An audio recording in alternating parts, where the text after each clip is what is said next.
Welcome back to another Giles and the Goalies video recap on Facebook. Struggled through the Arizona versus Wild game tonight.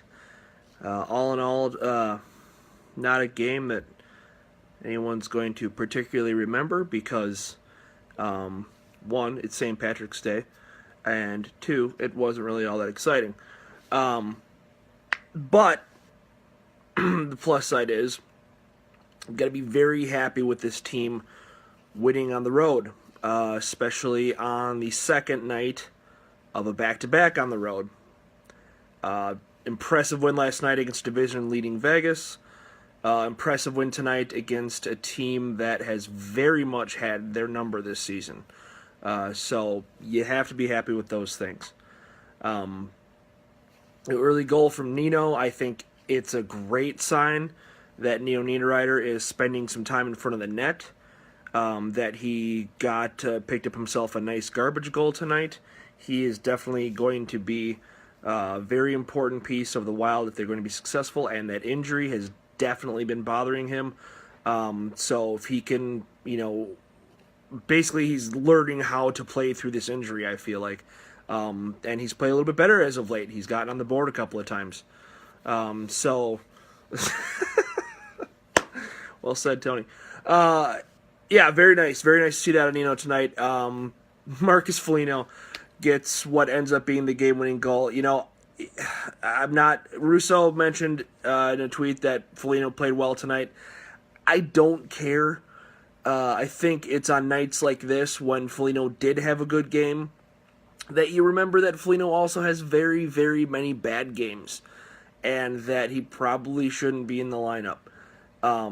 Is he going to give you a good game every now and then?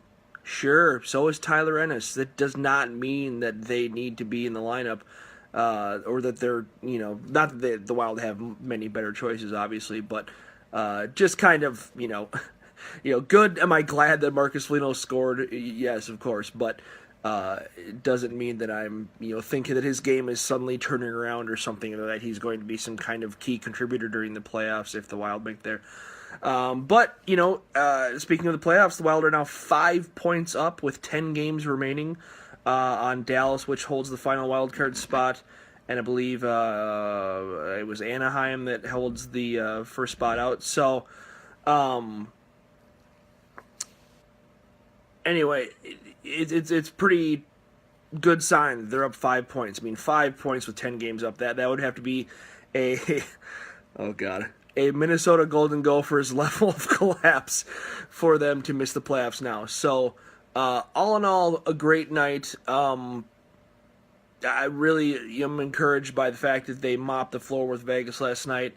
Even more encouraged by the fact that they beat a team that they should beat on the back end of a back-to-back on the road, which has been, those three things, Arizona back-to-back on the road, have been incredible thorns in their sides this season.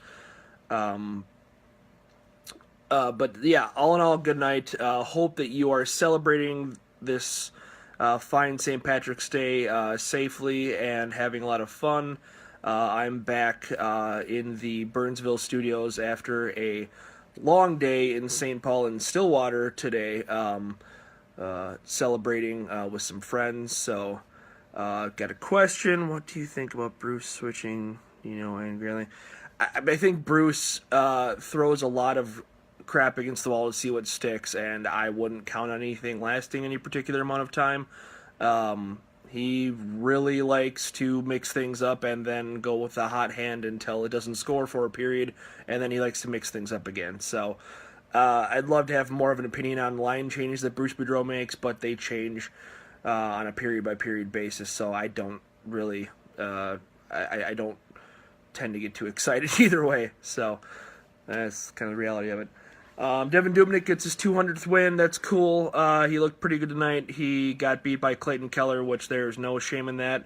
And then absolutely stoned Panic on a 2-0. So, all in all, yeah. Recap again. Good night. Good St. Patrick's Day.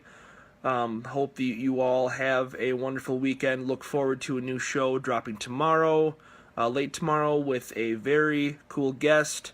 So look forward to that. Thank you for downloading. Thank you for listening. Thank you for all the support. Thank you for all the fun that we've had with you guys so far this season. And we will talk to you later.